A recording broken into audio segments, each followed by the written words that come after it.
ఇచ్చిన వారి వివరాలు చెబితే 2 లక్షల రివార్డు ఇస్తామని పోలీసులు ప్రకటించారు. సమాచారం ఇచ్చిన వారి వివరాలు గోప్యంగా ఉంచుతామని తెలిపారు. మరోవైపు నిందితులను పట్టుకునే పనిలో అధికారులు వేగం పెంచారు. ఇప్పటివరకు 4 అనుమానితులను అదుపులోకి తీసుకున్నట్లు తెలుస్తోంది.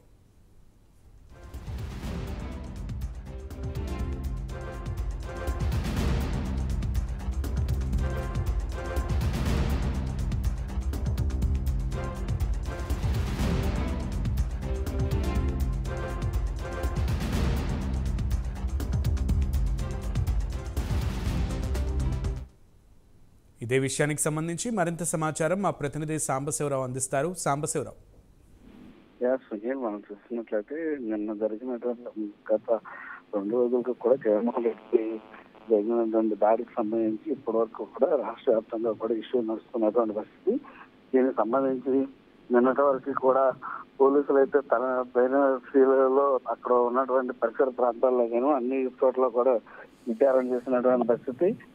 అటు దగ్గరలో ఉన్నటువంటి ప్రాంతాల్లో సీసీ ఫుటేజ్ మరియు ఇక్కడ అన్ని చోట్ల కూడా ఎక్కడ కూడా ఆధారాలు దొరకపోవడం తోటి ఇక పట్టించినటువంటి వ్యక్తి ఎవరైతే ఉంటారో ఎవరైతే ఈ ఆగంతకుడు ఉన్నాడో ఈ ఆగంతకుడిని పట్టిస్తే కనుక కంపల్సరీగా కూడా 2 లక్షల రూపాయలు రివార్డు ఇస్తామంటూ కూడా వ్యక్తిగత వివరాలు కూడా గోప్యంగా ఉంటామంటూ కూడా విజయవాడ పోలీసులు అయితే ఈరోజు ఒక లెటర్ రిలీజ్ చేయడం జరిగింది.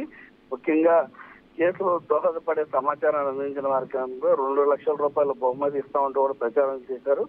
ఫోన్ నెంబర్లు కంచి శ్రీనివాసరావు డీసీపీ ఎన్టీఆర్ జిల్లా పోలీస్ కమిషనరేట్ అంటూ కూడా 9490619342 R Srihari Babu ACP DCP transport force 9440627089 office address commissioner transports కార్యాలయం నేతాజీ బ్రిడ్జ్ రోడ్ పశు ఆసుపత్రి దగ్గర లబ్బిపేట కృష్ణలంక అంటూ కూడా అడ్రస్ కూడా మెన్షన్ చేయడం జరిగింది.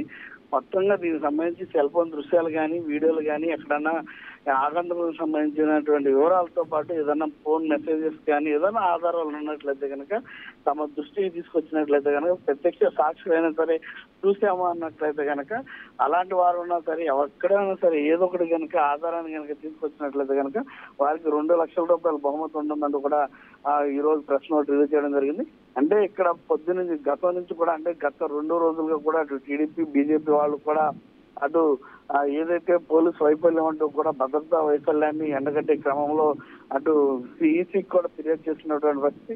వీటన్నిటినీ కూడా పరిగణనలో తీసుకుని అక్కడ ఆగతకు సంబంధించినటువంటి ఎటువంటి సమాచారం లేకపోవడంతో పోలీసులు ఈ నిర్ణయానికి వచ్చినట్టు తెలుస్తుంది. మొత్తం మీద జగన్మోహన్ రెడ్డి పైన రాయి ఇస్తున్నటువంటి వ్యక్తి ఆచూకీ తెలిస్తే మాత్రం ఈ పోలీసులకైతే కలపాలంటూ కూడా ఈ లెటర్ మాత్రం రిలీజ్ చేయడం జరిగింది. Right Sambasivarao, thank you.